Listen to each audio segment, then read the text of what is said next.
tes petites pousses ont besoin de toi. Et en grandissant, elles vont devenir de plus en plus autonomes. Mais je te rassure, toi en tant que parent, tu seras toujours leur point de repère. Tu seras toujours lié à eux par ce lien d'attachement qui est très très fort. Et tu sais, notre propre attachement influence aussi notre manière d'être parent. Et oui, la vie va vite, même très vite. Et avec le train-train quotidien, en tant que parent, on n'a pas toujours le temps qu'on voudrait pour passer des moments agréables avec toutes nos petites pousses. On soupire, on répète, on râle. Et parfois, il y a même un fossé qui se crée avec nos petites pousses. On oublie carrément de leur rappeler qu'on les aime. Mais comment faire alors pour renouer ce lien, pour améliorer nos relations? C'est ce qu'on va voir aujourd'hui dans la seconde partie de cette boîte à outils pour les parents.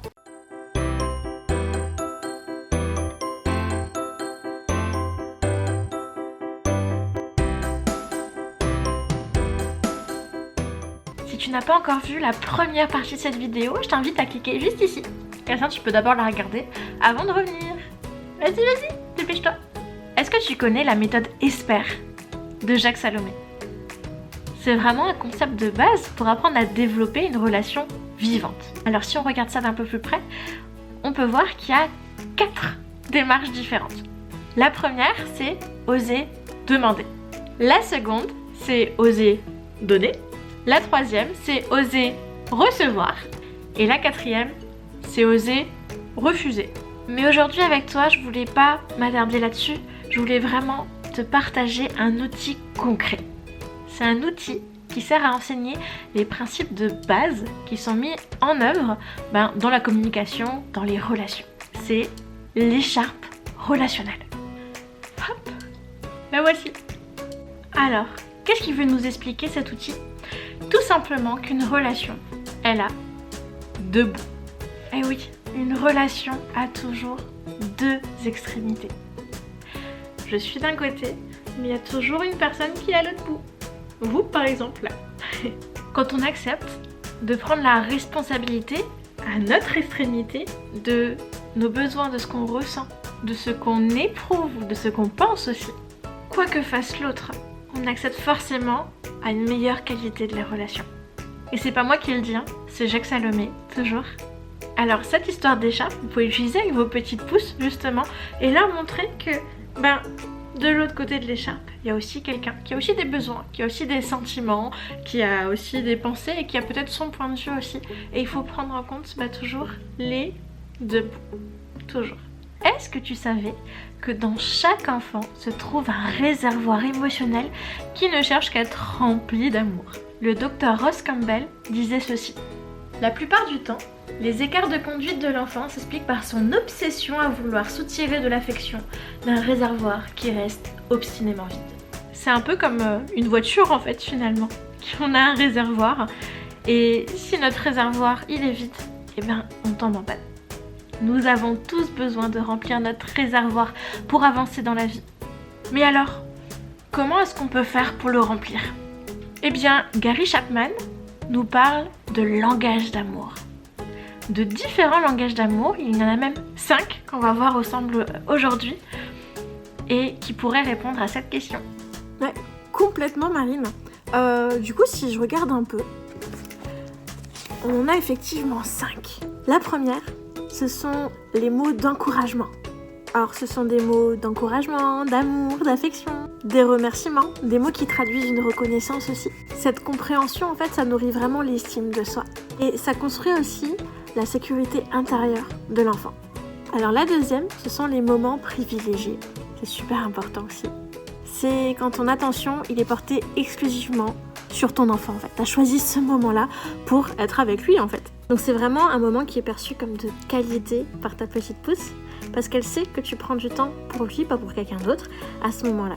Là, c'est pas forcément l'activité qui compte, tu vois, mais vraiment la disponibilité mentale que tu lui offres en fait. Alors le troisième, ce sont les cadeaux. Alors, il s'agit pas du tout de faire l'apologie des cadeaux.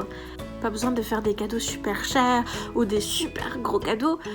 Là, l'idée vraiment, c'est que ça soit de l'émotionnel qui soit investi.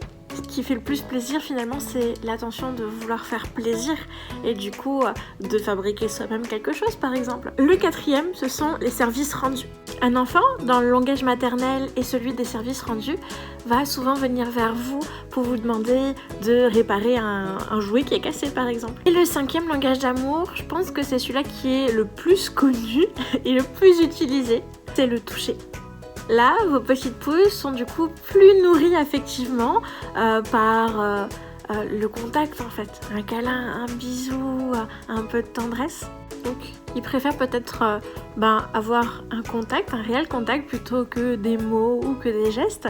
Si vous avez un doute, toujours demandez l'autorisation à vos petites pousses si vous pouvez lui faire un câlin ou un petit bisou. Comme ça, on a bien son consentement en tout cas et on comprend bien que c'est ça qu'ils ont envie pour remplir leur réservoir. C'est super important. Donc voilà, ça c'était les 5 langages d'amour de Chapman et à voir si ça peut vous aider, j'espère. Yes, super, merci. Chapman nous dit que lorsque nos petites pousses sont encore petites, il est super difficile de savoir à quel langage d'amour ils sont réceptifs, qu'est-ce qui remplit leur réservoir affectif. Afin de le savoir, l'idée, ça serait de communiquer avec vos petites pousses dans ces 5 langages d'amour. Comme ça va vous permettre vraiment de savoir qu'est-ce qui fonctionne avec ma petite pousse, qu'est-ce qui remplit son réservoir ou non. Et sinon, pour connaître le langage d'amour principal de nos petites pousses, il va nous falloir quelque chose de super important qui s'appelle l'observation. Si par exemple ta petite pousse a tendance à montrer son affection à chaque fois en te sautant dessus, en te faisant plein de câlins, plein de bisous, là tu dois savoir du coup de quel langage d'amour je dois parler. Et oui, celui du toucher. Et si ta petite pousse a plutôt tendance à te presser pour te montrer quelque chose qui lui semble incroyable, pour que tu joues avec lui et prendre des moments avec lui, là, je pense que tu as deviné aussi. Oui, son langage d'amour principal, du coup, ce sera les moments de qualité. Et du coup, tu l'as compris, si ta petite pousse aime plutôt faire des petits cadeaux, des petits dessins, des petites choses faites à la main, et qui te demande beaucoup d'attention, par exemple, pour réparer un jouet cassé, des choses comme ça, c'est qu'il est plus sensible au langage d'amour, des cadeaux. Au final, pour apprendre à connaître nos petites pousses, à connaître leur réservoir, il faut les observer leurs faits, leurs gestes, leur manière de venir vers vous et de demander de l'affection et de l'amour. Chaque enfant est unique. Chaque enfant est différent et le langage d'amour de l'un, va pas être le même que l'autre. En fait, c'est un peu pareil que nous en tant que parents. Quand on a plusieurs enfants, on les aime tous aussi intensément les uns que les autres. Mais il y a 1001 façons d'aimer. Pour leur faire comprendre ça et pour éviter qu'il y ait des jalousies entre frères et sœurs, ce que vous pouvez faire, c'est dessiner des petits cœurs qui sont tous de la même taille, puisque vous les aimez tous autant les uns que les autres, mais les colorier de couleurs différentes. Et ouais. Et en fait, pour remplir le réservoir d'amour d'un enfant, l'important surtout, c'est qu'il se sente aimé. C'est quoi, lui, sa manière de se sentir aimé? Alors oui, une fois que vous aurez trouvé une solution à ça, que vous saurez répondre et remplir le réservoir d'amour de vos petites pousses, on ne va pas non plus venir à bout de toutes les difficultés. Et vous le savez. Mais plus son réservoir affectif va être plein, et plus du coup votre relation elle va être forte, elle va être saine. Parce que du coup, plus vous arrivez à communiquer, montrer votre amour, plus votre enfant le reçoit, moins il va être irritable aussi, et plus il va être ouvert à avoir une bonne relation avec vous. Donc, quand vous aurez découvert le langage d'amour le plus explicite de votre enfant, parlez-en tout simplement avec lui. Et j'espère qu'en tout cas, ça va vraiment vous aider. Et pour aider votre petite pousse aussi de son côté à connaître ces différents langages d'amour et apprendre à se connaître aussi et à vous communiquer quand ça va pas, ses besoins, ses émotions, etc. J'ai préparé aussi une petite vidéo, une boîte à outils pour les enfants où on parle justement de ces 5 langages d'amour. Elle est juste là dans la description si vous avez envie de cliquer dessus et d'aller la voir avec vos petites pousses. Si vous avez envie de continuer cette aventure avec moi, j'ai un petit cadeau pour vous. En dessous de cette vidéo, dans la description, vous trouverez un lien qui va vous permettre de découvrir 3 clés pour avoir une vie de famille beaucoup plus harmonieuse. Donc je t'invite vraiment à cliquer dessus, à regarder cette vidéo jusqu'au bout et du coup, je l'espère, à apprendre en tout cas plein de petites astuces pour faire en sorte que chez toi ça soit beaucoup plus serein. Je te dis à très vite et si tu as aimé cette vidéo, n'hésite pas à la liker. À bientôt. Salut.